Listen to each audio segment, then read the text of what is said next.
Today we are working again on the laws of exponents. Last time we worked on the exponents and we went over the properties. As you look on your reference chart, we went over the product property, we went over quotient, power of power, and then we worked on the negative exponent as well, and then the zero property as well. When the exponent is 0, it's just equals to 1.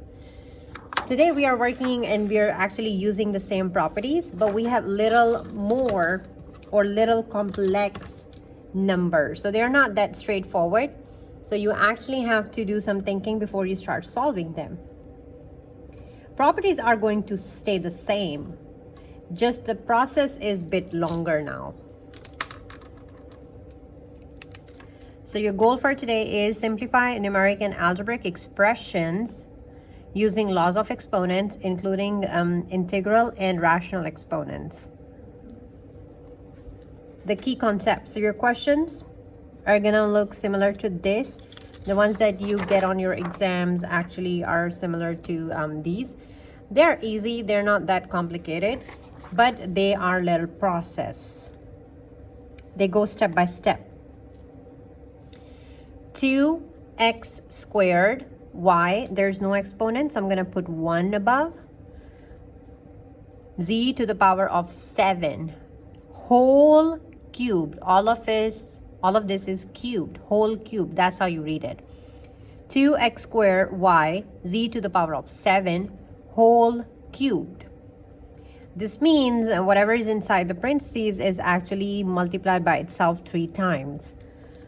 I can give you an example. If I have 2 cube, which means 2 multiplied by 2 multiplied by 2. It is not 2 times 3, 6. That's wrong. It is 2 multiplied by 2 multiplied by 2.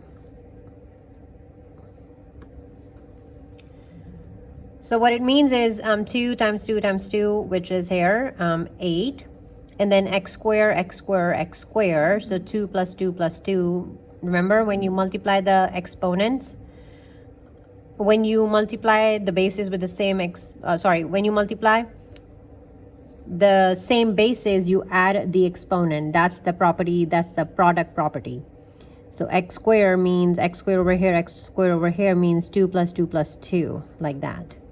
And then y, which is here, and then z to the power of 7, z to the power of 7, z to the power of 7.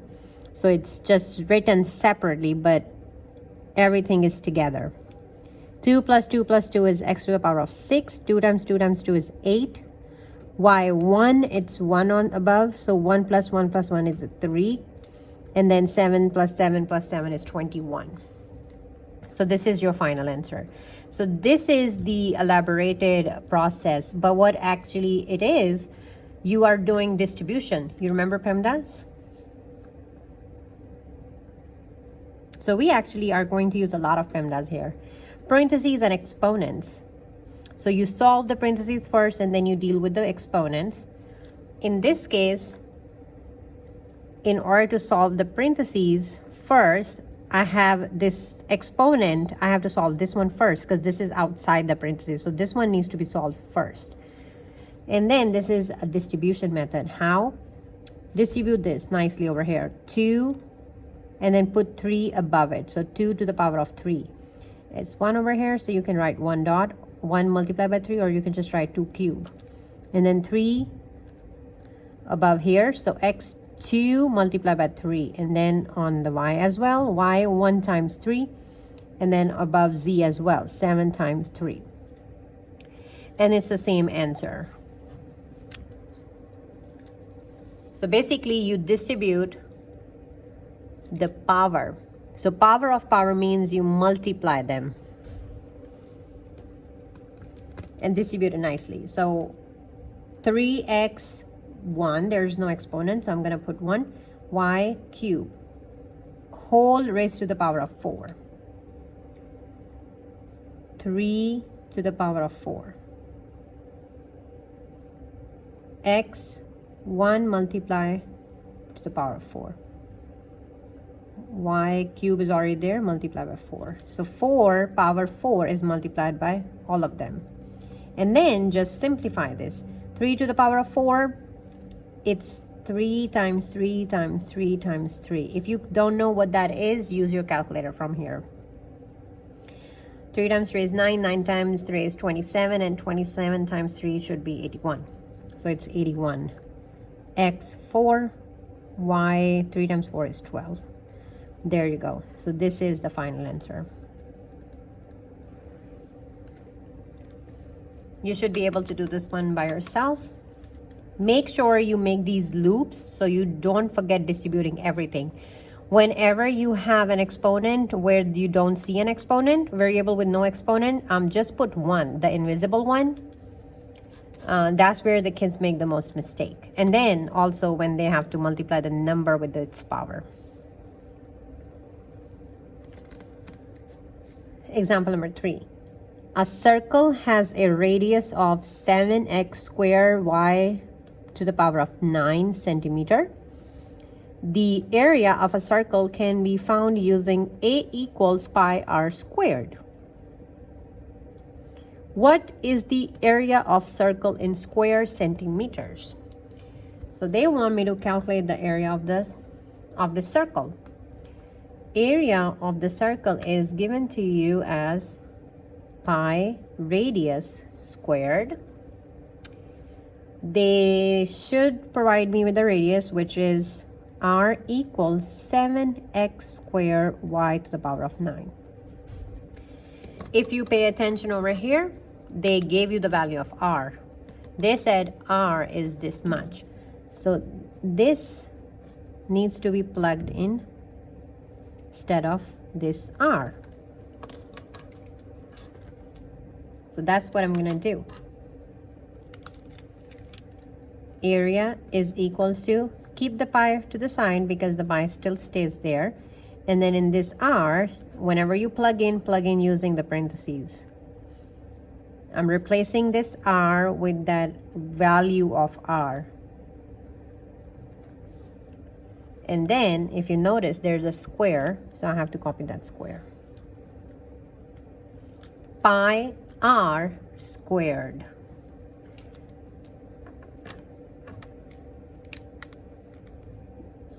This is r. Now apply the property of product property and then just expand it.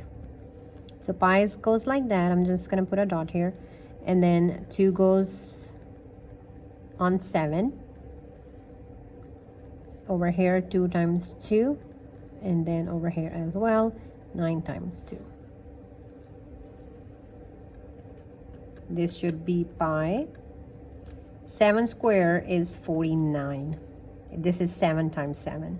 7 square is 7 times 7. 2 times 2 is a 4. And then y 9 times 2 is 18. This is my answer. But in algebra, writing your answer matters as well. The numbers should be in the front. So this 49 should be in front of everything. So area is 49, and then you put this symbol, pi, the Greek letter. And now I'm just going to put my variables in the order, x and then y, they're already in the order. So this is actually my final answer.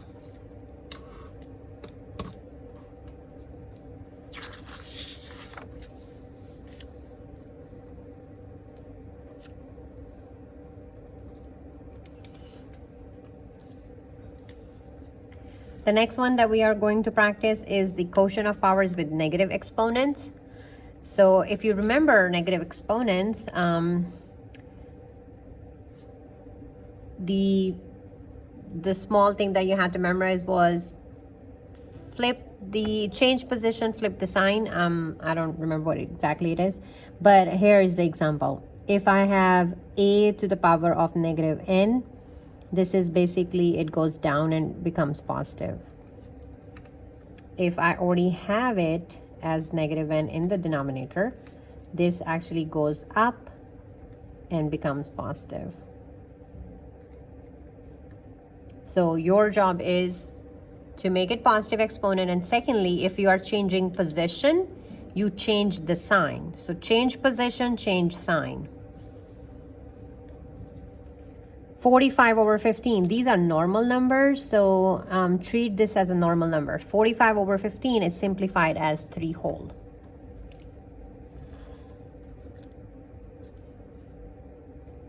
A to the power of -2, b to the power of 6, c to the power of -10. In the denominator, you have a to the power of -4, b to the power of 2, and then c to the power of -5. So the best and the easiest way over here is that clear your denominator and take all the variables up.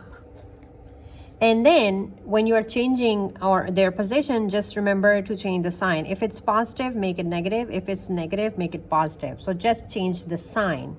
It's just gonna make your life easier. So this is -4. You take it up, it becomes +4 here. So A now has a exponent of -2 plus 4. B to the power of 6, 2 is down, take it up, it should be -2.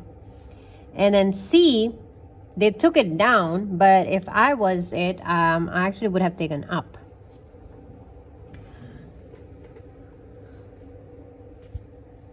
Your final answer would be this after simplifying all these exponents one by one.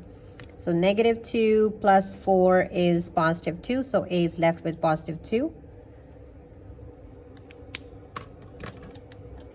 B is 6 minus 2, which is 4. And then on the denominator, it's a 6. Sorry, C, -5 plus 10, which is a +5. So I'm going to show you a much organized way how to do this. So first of all, if it's difficult for you, separate them out. Remember, split them. So 35 over 7 goes here. I'm going to split them all, or just leave some spaces between them.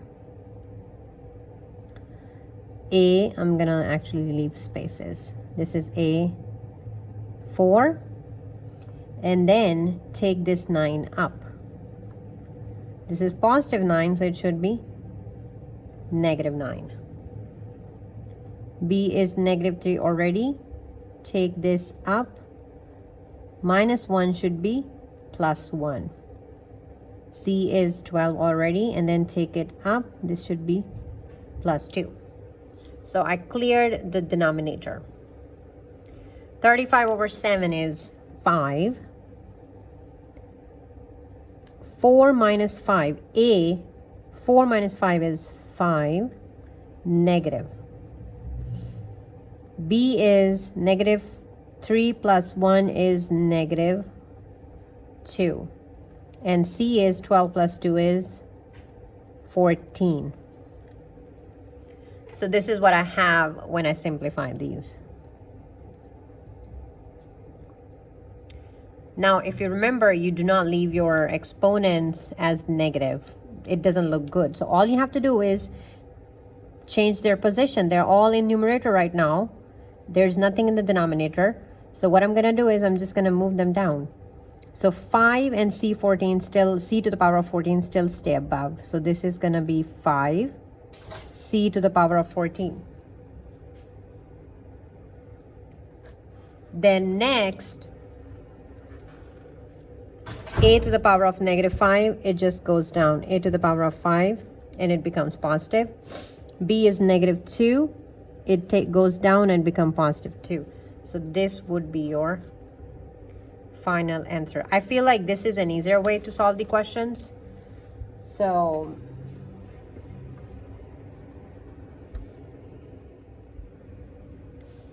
you should be able to do number 5 like this. Number 6 is the same way. You just have to read question carefully and pay attention. So always read your question and pay attention. What are you going to do?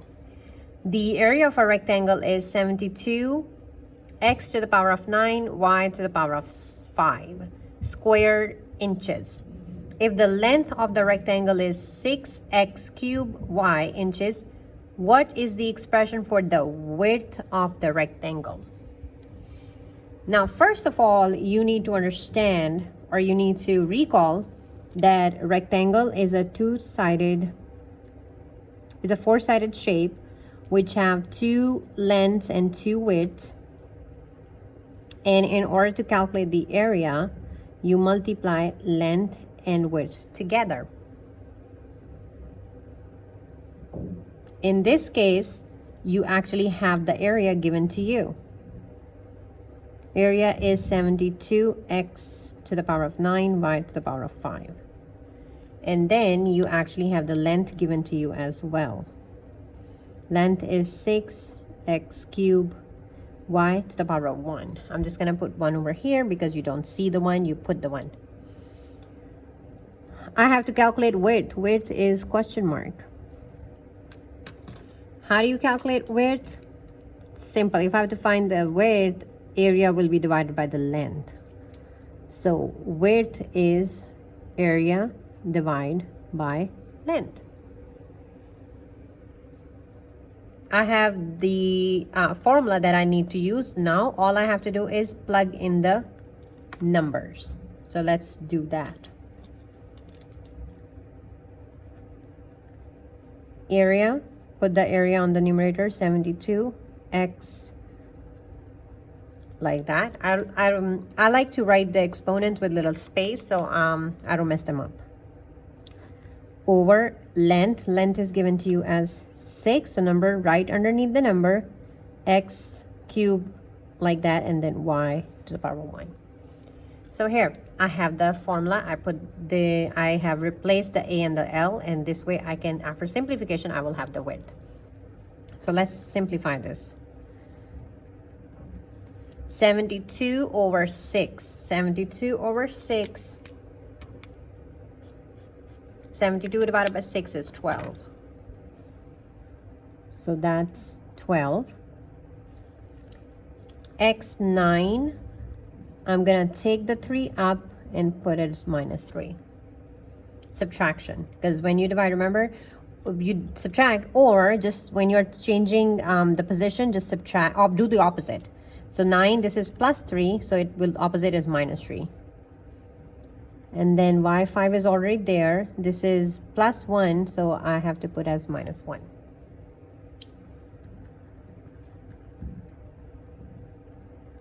Nine minus 3 is 6. So x has the power of exponent of 6. Y, 5 minus 1 is 4. So y has the exponent of 4.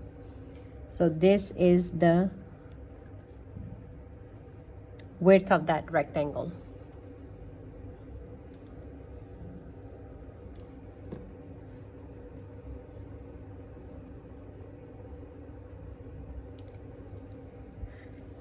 All right, next we are doing is combining exponent rule. So you might have more than one property that you have to use.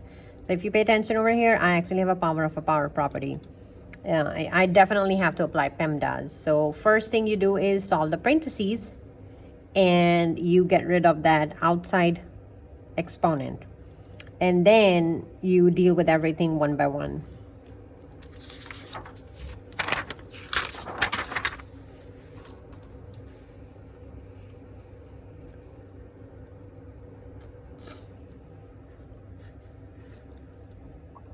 If you look at the example number 7, I have 2x to the power of 4 whole cube. So this 3 needs to be distributed above both of these.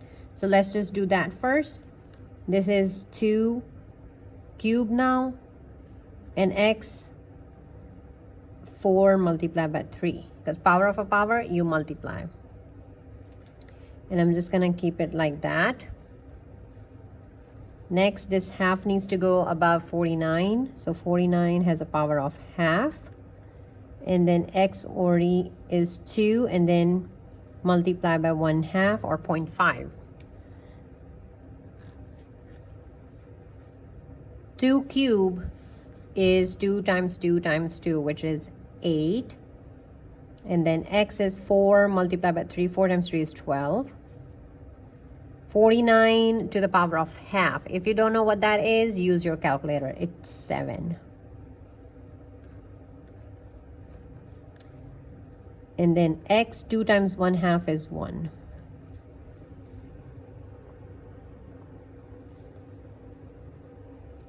I'm gonna just simplify it further. 8 multiplied by 7 needs to be multiplied, and then on the x, when you multiply the same bases, you add the power, so 12 plus 1.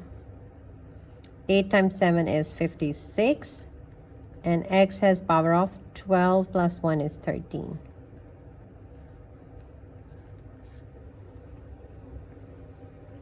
Once you have enough practice, to be honest, you don't really need some of these middle steps. You can just do it really quick. 8 times 7 is 56. You put it right here, and then 8 for the x, you can see and you can say it's 12 and one more. So 12 and 1 is 13. So a lot of these steps, you don't need them once you have a lot of practice. Again, don't skip the steps because right now you have no practice. You should be able to do this one on your own, really easy. Distribute the power first because that's the first thing you do. And then you can simplify everything else. This is the same thing. Distribute the power first and then simplify. And over here as well, you distribute the power and then combine the terms. You will be fine.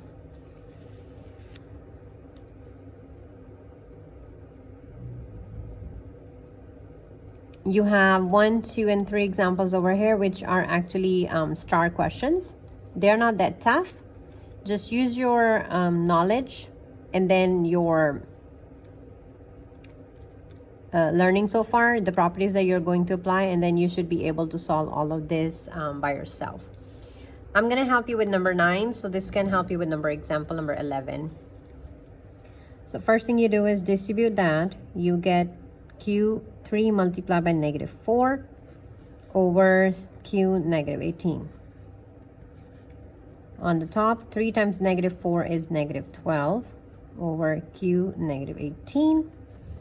And now all I'm going to do is I'm going to take the -18 up and change the sign. So -12 plus 18. So Q has -12 plus 18 is a positive 6.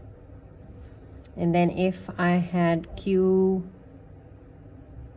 to the N would have been 6.